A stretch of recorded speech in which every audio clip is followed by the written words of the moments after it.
Hello everyone, आप सब कैसे हैं। मैं उम्मीद करता हूं कि बहुत अच्छे होंगे और अपनी पढ़ाई को बहुत अच्छे से कर रहे होंगे। मैं Akash Kumar Bhadana ICT virtual classroom में आपका बहुत बहुत स्वागत करता हूं। मेरे प्यारे बच्चों, जैसा आपको पता है कि हमारी 7th क्लास है और 7th क्लास में देख रहे हैं हमारे अतीत जो पुस्तक है और उसी में हम बेसिकली चैप्टर नंबर 3 की बात कर रहे थे। और अभी तक हमने चैप्टर नंबर 3 के अंतर्गत जो है मेरे प्यारे बच्चों, आपको पता है कि दिल्ली के जो सुल्तान है उनके विषय में हम पढ़ रहे थे। दिल्ली कितनी महत्वपूर्ण है, कैसे राजधानी बनी, किस किसने शासन किया, उसके पास पड़ोस के कौन से क्षेत्र थे, उनको हमने देखा। और उसी के बाद दिल्ली के शासक थे, उन शासकों के विषय में भी हमने गौर करके पढ़ा। तो हमने दिल्ली के शासकों में राजपूत वंश के शासक तोमर, चौहान और आपके प्रारंभिक कुछ तुर्क शासक के विषय में देखा, खिलजी शासकों के विषय में देखा, तुगलक शासकों के विषय में देखा, सैयद के विषय में देखा, लोदियों के विषय में देखा। फिर सुल्तान के बारे में हमको जानकारी कहाँ से मिली, पांडुलिपियां कैसे तैयार की जाती थी, इतिहास के स्रोत और एविडेंस क्या थे, उन पर हमने बहुत अच्छे से गौर किया। ठीक, और इनको गौर करने के बाद हमने न्याय चक्र की बात करी। फिर हमने देखा कि रजिया सुल्तान जो थी आपकी, जब दिल्ली की सुल्तान बनती है तो क्या समस्या थी समाज में, और उस समय प्रचलित विचारधाराओं ने क्या कुछ उनके बारे में कहा और देखा है, इसके विषय में हमने यह बात करी। और रजिया के बारे में मिनाज इस राज के क्या विचार थे, इनके विषय में भी हमने इस लेक्चर के अंतर्गत गौर करके देख लिया था। फिर दिल्ली में का जो सुल्तान है उसका विस्तार गैरसिन शहर से साम्राज्य तक की स्थिति को हमने देखा कि कैसे कैसे भीतर बढ़ा, क्या उसके पास में कैसे विद्रोही खड़े हो रहे थे, इन सभी के विषय में हम देख चुके थे और इन पर बात कर चुके थे। कैसे वो सेना रखते थे, कैसे अपने सूबेदारों की नियुक्त करते थे, किस तरह से राजस्व वसूल के पूरे क्षेत्रों पर सेना अपना नियंत्रण करती थी, इन विषय को हमने देख लिया था। और हम मानचित्र देख रहे थे बेसिकली अलाउद्दीन खिलजी की दक्षिणी भारत के अभियान कि कैसे उसने दिल्ली से आपका सबसे पहले गुजरात की तरफ बढ़ा, गुजरात से फिर वो कहाँ गया, रणथंबोर से कैसे वो आपका वारंगल गया, और वारंगल के बाद फिर आपका पांडु, फिर वारंगल से देवगिरी से फिर आपका वारंगल, फिर उसके बाद फिर होलसेल, फिर द्वार संदरम, फिर आपका तंजावुर, फिर आपका मदुरई, कैसे कैसे उसने आक्रमण किए, इन सब की लिस्ट हमारे पास पूरी बहुत अच्छे से दी गई है। अब हमारे सामने 12वीं शताब्दी के आखिर के दशक में बनी कुतुबुल उल इस्लाम मस्जिद और उसकी दीवारें हैं, जहां जामा मस्जिद दिल्ली के सुल्तान द्वारा बनाए गए सबसे पहले शहरों में स्थित थी। इतिहास के शहरों में दिल्ली एक पुराना शहर कहा गया है। इस मस्जिद का इल्तुतमिश और अलाउद्दीन खिलजी ने विस्तार किया है। मीनार 3 सुल्तानों के कुतुबुद्दीन ऐबक फिरोजशाह शासक द्वारा आपका बनाई गई थी। कैसी थी? उनके द्वारा ये आपका बनाई गई आपकी दीवार थी। चलिए, देख लिया आपने।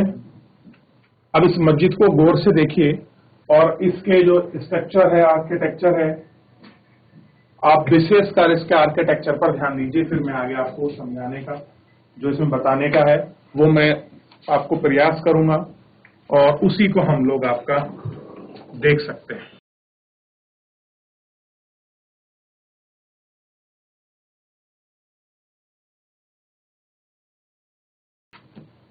अब देखिए, मस्जिद अरबी का शब्द है जिसका शाब्दिक अर्थ होता है ऐसा स्थान जहां मुसलमान अल्लाह की आराधना में सजदा यानी कि घुटना और मत्था टेक करते हैं। मस्जिद यानी कि मस्जिद ए जामी एक मस्जिद होती है जहां अनेक मुसलमान एकत्र होकर एक साथ नमाज पढ़ते हैं। नमाज की रस्म के लिए सारे नमाजियों में सबसे अधिक सम्मानीय और विद्वान पुरुष को नेता को इमाम कहते हैं के रूप में चुना जाता है। इमाम शुक्रवार की नमाज के दौरान धर्म उपदेश यानी कि खुतबा भी देता है। नमाज के दौरान मुसलमान मक्का की तरफ मुंह कर खड़े होते हैं। भारत में मक्का पश्चिम दिशा की ओर पड़ता है, तो मक्का की दिशा इसलिए हम क्या कहते हैं, किबला कहा जाता है। तो जब भी आप देखेंगे किसी को नमाज पढ़ते हो, मुसलमानों को खास कर वो पश्चिम दिशा की ओर नमाज पढ़ते हैं। क्यों पढ़ते हैं? क्योंकि आप देखेंगे कि जो मक्का है वो भारत में पश्चिम दिशा की ओर पड़ते हैं, इसलिए उस तरफ मुंह करके आपका नमाज को जो है आपका पढ़ा जाता है और नमाज को आपका लिखा जाता है। ठीक, बेगमपुर मस्जिद यह है मोहम्मद तुगलक के राज्यकाल में है, दिल्ली में उसकी नई राजधानी जहां बना, विश्व की स्वर्ण स्थाली मस्जिद में बनाई गई एक चित्रकारी है, आप उसको ढूंढ सकते हैं। देखिए ये रही पूरी चित्रकारी, सामने देखिए पुरानी मस्जिद है।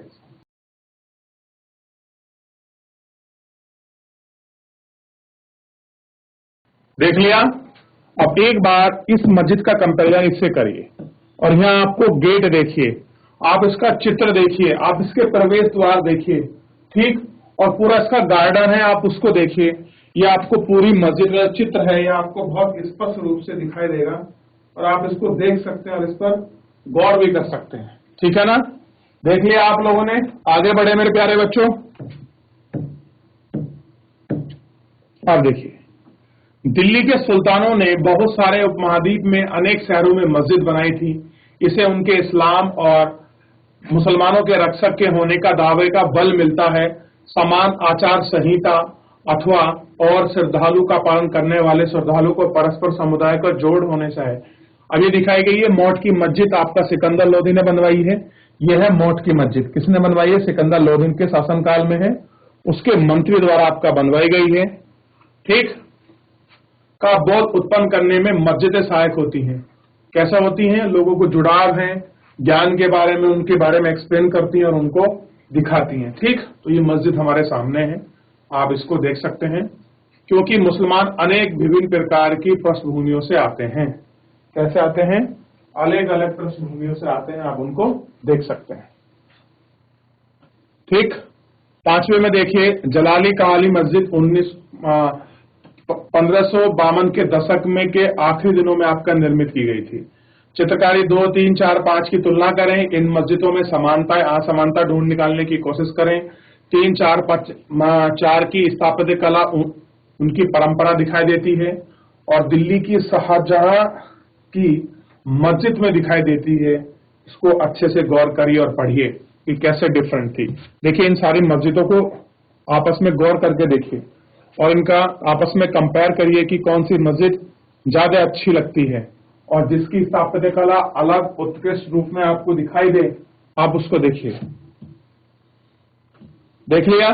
चलिए अब बात कर रहे हैं खिलजी और तुगलक के वंश के अंतर्गत प्रशासन और समाकेशन नजदीक से एक नजर, यानी कि खिलजी और तुगलकों के शासन के बीच कैसा अंतर, उनके अंदर जो उनके शासन प्रशासन में क्या स्थिति थी, उस पर हमको एक बार थोड़ा सा विचार करना है, गौर करना है, और उसी को विचार गौर कर हमको आपका थोड़ा सा देखना है। देखिए, दिल्ली सल्तनत जैसे विशाल साम्राज्य के समाकेशन के लिए विश्वसनीय सुविधा तथा प्रशासकों की जरूरत होती है। दिल्ली के आरंभिक सुल्तान विशेषकर इल्तुतमिश सामंतों और जमींदारों के स्थान पर अपने विशेष गुलामों को सुबेदार नियुक्त करना अधिक पसंद करते थे। इन गुलामों को फारसी में बंदगा कहा जाता था। इन्हें सैनिक सेवा के लिए खरीदा जाता था। उन्हें राज्य के कुछ बहुत ही महत्वपूर्ण राजनीतिक पदों पर काम करने के लिए बड़ी सावधानी से प्रशिक्षित किया जाता था। वे चूंकि पूरी तरह से अपने मालिकों पर निर्भर होते थे, इसलिए सुल्तान भी विश्वास करने पर आपका निर्भर हो सकते थे। और देखिए, जो ये चीज बंदे आपके नियुक्त किए जाते थे, ये क्या होते थे? एक इनके बड़े स्किलफुल और बहुत विश्वसनीय ऐसे लोग होते थे, क्लियर है, और ये इनके ऊपर आपका डिपेंडेबल भी थे। ठीक, तो ये सारी चीजें हैं जो आप इनको देखेंगे, कैसे कैसे क्या क्या था, इनका पूरी पृष्ठभूमि पर आप गौर करेंगे। बेटों से बढ़कर गुलाम, कहते थे कि इस समय में जो शासक था, अगर अपना गुलाम खरीदता था, वो गुलाम पर ज्यादा भरोसा करता था तुलनात्मक रूप से अपने बेटे से ज्यादा। ठीक, सुल्तान को सलाह दी जाती थी कि जिस गुलाम को हमने पाला पोसा है और आगे बढ़ाया है, उसकी हमें देख रेख करनी चाहिए, क्योंकि तकदीर अच्छी हो तभी पूरी जिंदगी कभी कभी ही योग्य और अनुभवी गुलाम मिलता है। बुद्धिमानों का कहना है कि योग्य और अनुभवी गुलाम बेटे से बढ़कर है। क्या आपको गुलाम को बेटे से बढ़कर मानने का कोई कारण समझ आता है? बिल्कुल समझ आता है। एग्जाम्पल है आपका, जब महमूद गोरी ने भारत में आक्रमण किया था, अपना पूरा साम्राज्य अपने गुलाम कुतुबुद्दीन ऐबक को छोड़कर चला गया था। कुतुबुद्दीन ऐबक का गुलाम कौन था? इल्तुतमिश। ठीक, किसे छोड़ दिया था? इल्तुतमिश को। ठीक, तो सारा सब कुछ आप देख सकते हैं कि कुतुबुद्दीन ऐबक ने कितने बड़े साम्राज्यों को स्थापित किया और उसको चलाया, ठीक। और फिर उसी तरह से सेम आपका इल्तुतमिश ने भी वही काम को आपका जारी रखा। आप इसको समझ सकते हैं, आप इसको देख सकते हैं, ठीक। चलिए, तो एक बार थोड़ा सा इसमें एक बार पूछ लीजिए, आप नजर दौड़ा लीजिए, कुछ आपको समझ नहीं आया हो तो आप मुझसे पूछ सकते हो कि कैसे दिल्ली के अंतर्गत विशेषकर सामंतों, जमींदारों से और कैसे विशेषकर क्षेत्रों पर गुलामों को आपका सूबेदार के पद के रूप में नियुक्त किया जाता था, इसका क्या कारण था, ये क्या विचार थे, आप इन पर बहुत अच्छे से देख सकते हो मेरे प्यारे बच्चों, और इन पर विचार भी कर सकते हो, ठीक।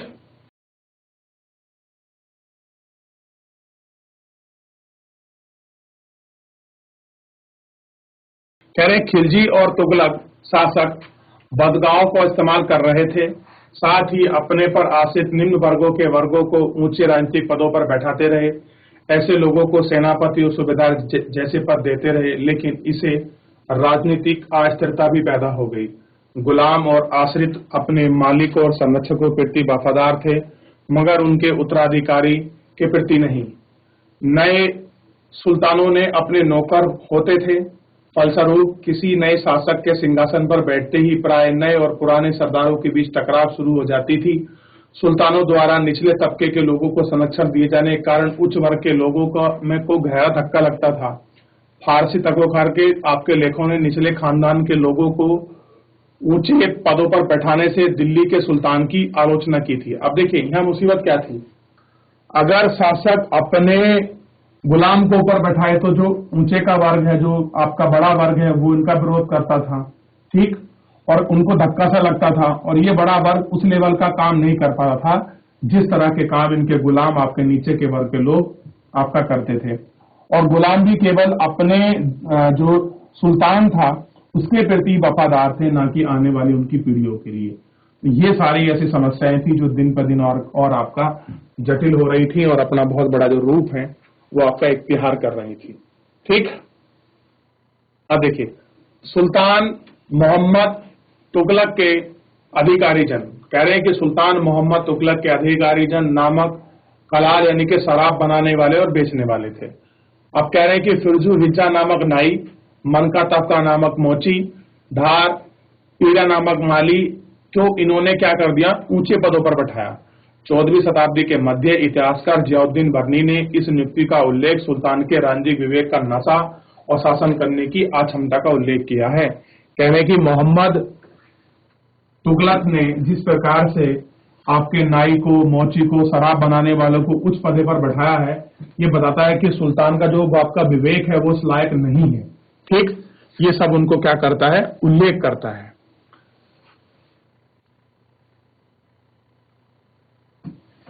अब देखिए, पहले वाले सुल्तानों की तरह खिलजियों और तुगलकों के शासकों में भी सेना नायकों के विभिन्न आकार और इलाकों में सूबेदार के रूप में नियुक्ति की जाती थी। ये इलाके इक्ता कहलाते थे और इन्हें संभालने वाला अधिकारी इक्तादार या मुफ्ती कहते थे। मुफ्ती का फर्ज था कि सैनिक अभियान का नेतृत्व करे और देवताओं के कानून की आपकी व्यवस्था का ध्यान रखे। सैनिक सेवाओं के बदले वेतन के रूप में मुफ्ती अपने इलाकों में राजस्व की वसूली दे। राजस्व के रूप में मिली रकम से वे अपने सैनिकों की तनख्वाह दे। मुफ्ती लोगों को काबू रखने के लिए प्रभावशाली तरीका यह था कि उनका पद वंश परंपरा से ना चले और ना ही कोई इतना इकरार थोड़े थोड़े समय के लिए मिले, जिसके लिए कारण उनका स्थानांतरण किया था, यानी कि समय पर उनका ट्रांसफर भी करते थे ताकि इनके आपस में सेटिंग ना हो। सुल्तान अलाउद्दीन खिलजी और मोहम्मद बिन तुगलक के शासनकाल में नौकर को इतने कठोर नियम थे कि बड़ी सख्ती से पालन करना होता था। मुफ्ती लोगों एकत्र किए गए राजस्व की रकम का हिसाब लेने के लिए राज्य द्वारा लेखा अधिकारी नियुक्त था। इस बात का ध्यान रखा जाता था कि मुफ्ती राज्य द्वारा निर्धारित कर ही वसूलें और तय संख्या के अनुसार ही सैनिक रखें, ताकि अगर मुफ्तीदार ज्यादा सैनिक रख लेगा तो कहीं ना कहीं वो सुल्तान के प्रति अपनी बगावत ना कर दे, ज्यादा टैक्स वसूल करके वो पैसा फालतू जमा ना कर ले। तो ये सारी चीजें, ये सारी समस्याओं की चिंता राजा को हमेशा क्या थी, आपकी लगी रहती थी और उन पर ये बात हमेशा चलती रहती थी। तो इन सभी चीजों पर गौर कर रहे थे। तो एक बार देख लीजिए कैसा शासन प्रशासन था, क्या एकतादार थे, क्या एकता थी, क्या उसकी व्यवस्था थी, इन पर गौर कर लें आप।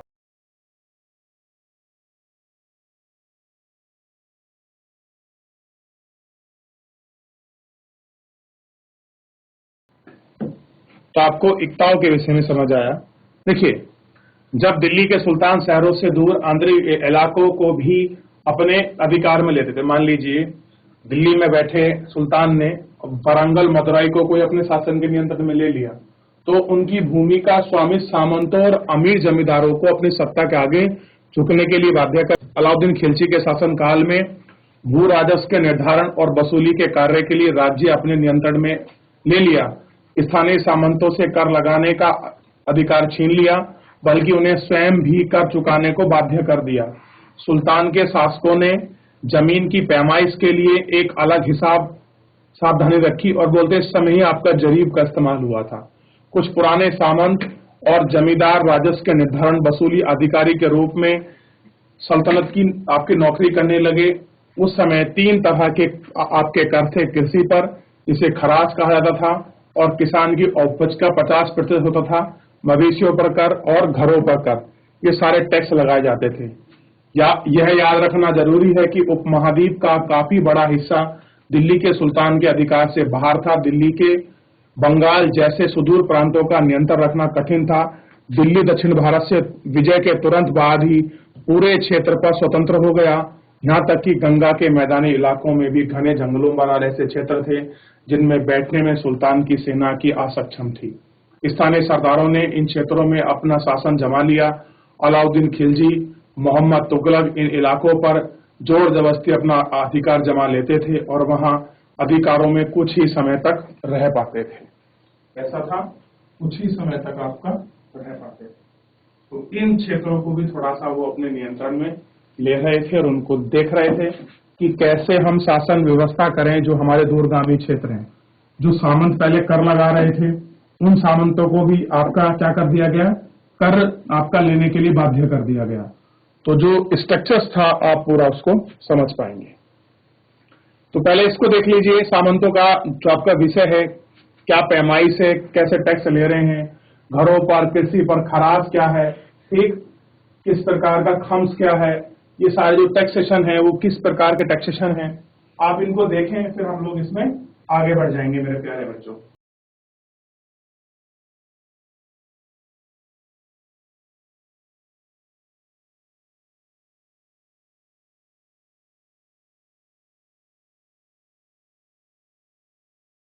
सरदार और उनकी किलेबंदी। अफ्रीकी देश मोरक्को से 14वीं सदी में भारत यात्री इब्न बतूता ने बतलाया है कि सरदार कभी कभी चटनी ओबर खाबर पहाड़ियां इलाकों में वहां किले बनाकर रहते थे और कभी बांस के झुरमटों में। भारत बांस पोल नहीं था, पर यह बहुत बड़ा होता था। इससे अलग अलग हिस्सों में आपस में तरह से गुथा होता था कि यह अगले भाग अक्सर दिखाई देता था। वे कुल मिलाकर बहुत मजबूत होते थे। सरदार इन जंगलों में रहते थे, इन इलाकों की किले की चीर कर काम करते थे। दीवारों पर घर और मवेशी और फसल रहते थे। अंदर ही पानी भी उपलब्ध था, अर्थात वहां एकत्र हुआ वर्षा का जल इसे उन्हें प्रबल बलशाली सेनाओं बिना हराया नहीं जा सकता था। ये सेनाएं जंगल में घुसकर खास तौर से तैयार रहकर औजार और बांसों को काट लेती थी। सरदार इनकी रक्षा की व्यवस्था कैसे करते थे, अभी आप पढ़िए, मेरे को बताइए और समझाइए कि क्या था ये सारा व्यवस्था, कैसे यहाँ लोग आपका रह रहे थे, कैसे क्या था। ठीक, जब इब्न बतूता भारत आ रहा है और वो इसके विषय में लिख रहा है।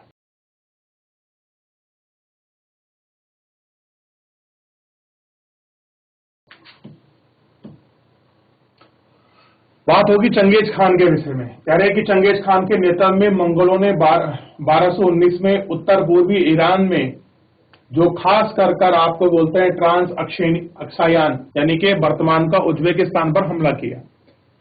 इसके बाद ही सिख दिल्ली के सुल्तान ने उनका धावा झेलना पड़ा, क्योंकि उज्बेकिस्तान से सीधा दिल्ली का रास्ता साफ होता था, क्योंकि जितने भी उत्तर पूर्वी से ही लोग क्या आते थे, हमेशा फ्रंट खुलता था और जितने भी मंगोलियाई थे, ईरान के जितने भी अफगानिस्तान से, मध्य एशिया जो भी लुटेरे आते थे वो सीधा आक्रमण दिल्ली पर ही करते थे। अलाउद्दीन खिलजी और मोहम्मद तुगलक के शासनकाल के आरंभ में दिल्ली पर मंगोलों ने धावे बढ़ गए थे। इससे मजबूर होकर दोनों सुल्तानों ने एक विशाल सेना स्थायी रखनी पड़ी। इतनी बड़ी विशाल सेना को संभाल पाना प्रशासन के लिए भारी चुनौती था। आइए देखते हैं दोनों इस चुनौती का कैसे सामना करते थे। अब चंगेज खां था। अगर आप चंगेज खां को देखोगे तो छोटा सा था, बिल्कुल ठीक है ना, कोई इतना खास वो नहीं था, लेकिन जो उसमें लड़ाकापन था ये बहुत तकड़ा था। और दिल्ली के सामने मुसीबत क्या थी कि आप कोई दिन चैन से नहीं कर सकता। एक तो सेंट्रल में था, दोनों फ्रंट खुलते थे, नॉर्थ ईस्ट वाला भी खुलता था, उत्तर पूर्व का भी खुलता था, आए दिन आक्रमण होते थे। और चंगेज खान के कारण इनको एक बहुत बड़ी स्थायी सेना रखनी पड़ गई।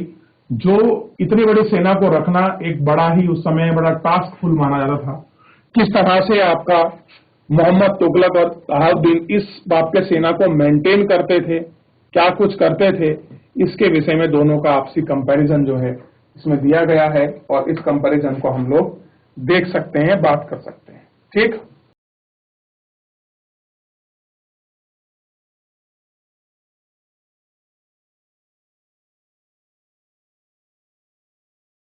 अलाउद्दीन खिलजी और मोहम्मद तुगलक। दिल्ली पर 2 बार हमले हुए, 1299 में और 1300 के आसपास, और दूसरा हुआ अलाउद्दीन खिलजी के समय में 1302 में 1303। इसका सामना करने के लिए अलाउद्दीन खिलजी के पास एक विशाल और स्थायी सेना थी। अगर कंपेयर करें मोहम्मद तुगलक से, तो मोहम्मद तुगलक के शासनकाल के प्रारंभिक वर्षों में सुल्तान पर हमला हुआ, मंगोल सेना परास्त हो गई। मोहम्मद तुगलक को अपनी सेना की शक्ति और संसाधनों पर इतना विश्वास था कि ट्रांस अक्सेनियाई पर आक्रमण की योजना बना ली और एक स्थायी सेना रखने का उसने आक्रामक कदम उठाया। अब एक तो युद्ध कर रहा है, उसका सामना कर रहा है, और एक शासक ये कह रहा है कि रोज रोज का कहानी खत्म कर दी जाए, क्यों ना वहीं चल के युद्ध करा जाए इसके साथ ही। अलाउद्दीन खिलजी ने अपने सैनिकों के लिए सीरी नामक स्थान पर एक नया गैरसिन शहर बनाया, इसे मानचित्र वन में ढूंढो। तो गैरसिन शहर किसने बनाया था? अलाउद्दीन खिलजी ने। किसके लिए? अपने शासकों के लिए।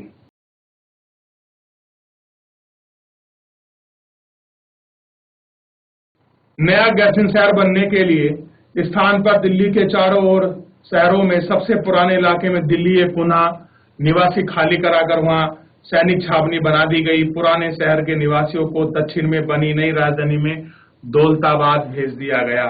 यानी कि आप दिल्ली एक पुनः के जो आपके निवासी उनको खाली कराकर कहां भेज दिया? आपका दौलताबाद। और बगल में एक क्या बना दी? सैनिक छावनी। यानी कि मोहम्मद तुगलक पूरा बिल्कुल डिफेंस की तरह काम कर रहा था। कह रहे हैं कि सैनिकों के पेट भरने की समस्या को गंगा यमुना के बीच की भूमि के कर के रूप में खेती की पैदावार इकट्ठी का हल निकाल लिया। यानी कि और किसानों से 50% हिस्सा कर के तौर पर लिया गया। यानी कि जो गंगा यमुना में क्षेत्र में खेती कर रहे हैं वो क्या देंगे? 50% कर देंगे। ये था किसका खेल? अलाउद्दीन खिलजी का। और मोहम्मद तुगलक क्या कर रहा है? सेना को खिलाने के लिए इसी इलाके में खाद्यान्न इकट्ठा कर लिया और अन्य सैनिकों की विशाल संख्या को जरूरत पूर्ण करने के लिए सुल्तान के अतिरिक्त आपके कर भी लगाए, और उसी दौरान क्या पड़ गया? अकाल पड़ गया। तो मोहम्मद तुगलक के सामने समस्या बन जाती है। मोहम्मद बिन तुगलक है, वैसे पूरा नाम MBT बोलते हैं, पढ़ा लिखा शासक इनको माना था, लेकिन ये पागल के रूप में दिल्ली सल्तनत में प्रसिद्ध भी होंगे। अगला देखिए, सैनिकों को वेतन भी देना होता था। अलाउद्दीन ने सैनिकों को इक्ता के स्थान पर नगद वेतन देना तय किया। सैनिक अपना आवश्यक सामान दिल्ली के व्यापारी से खरीदते थे और यह आशंका थी कि व्यापारी चीजों की कीमत बढ़ा देंगे। इसको रोकने के लिए अलाउद्दीन ने दिल्ली के चीजों की कीमतों पर नियंत्रण लागू कर दिया। अफसरों को बड़ी सावधानी से कीमतों पर सर्वेक्षण करते हुए जो व्यापारी निश्चित दर का उल्लंघन करते हैं उनको सजा का प्रावधान कर दिया गया। मोहम्मद तुगलक ने क्या किया? अपने सैनिकों को नगद वेतन देता था, लेकिन कीमतों का नियंत्रण करने की जगह कुछ जगह में कागजी मुद्रा यानी कि टोकन संकेतित मुद्रा चला दी। धातु के बने सिक्के होते थे, लेकिन सोने चांदी के न होकर ये सस्ते थे। 14वीं शताब्दी में मुद्रा का भरोसा नहीं रहा, लोग बड़े चतुर हो गए, सोने चांदी के इकट्ठों से बचे सिक्के अपने घर में इकट्ठे कर लिए और तमाम टोकन चालू हो गए। इसी से सस्ती मुद्रा पर जाली सिक्के बड़ी आसानी से बनाए जा सकते थे। यानी कि आप कह सकते हैं डिमोनेटाइज जैसी कंडीशन हो गई और बहुत सारे फ्रॉड जो हैं इस समय में होने लग गए थे। ठीक,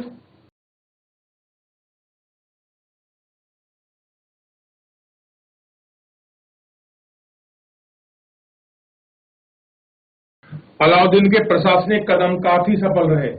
इतिहासकारों ने कीमतों में कमी और बाजार में कुशलता से आपूर्ति के लिए शासनकाल में बहुत प्रशासक किया। मंगोल आक्रमण के खतरे का भी उन्हें सफलतापूर्वक सामना किया। महमूद सुल्तान द्वारा उठाए गए प्रशासनिक कदम बेहतर असफल रहे। कश्मीर पर उनका आक्रमण पूरी तरह से विफल रहा। तब उन्हें तुरान पर हमला करने का इरादा छोड़ दिया और अपनी विशाल सेना को भंग कर दिया। इसी बीच उसमें कई परेशानियां पैदा हो गईं। दौलताबाद में किए जाने वाले लोग बहुत नाराज थे। करों की वृद्धि के कारण गंगा यमुना दोआब क्षेत्र में अकाल पड़ गया। जनता बगावत उतर आई। मोहम्मद बिन तुगलक को अंतः टोकन मुद्रा वापस लेनी पड़ी। तो अब आप इन दोनों का आपस में कंपैरिजन कर सकते हैं, किसका, अलाउद्दीन खिलजी का और मोहम्मद तुगलक का, कि कैसे इन्होंने अपनी सेना की व्यवस्था चलाई, क्या कुछ करा। चलिए देख लीजिए, इस पर विचार करिए, फिर हम लोग आगे बढ़ेंगे।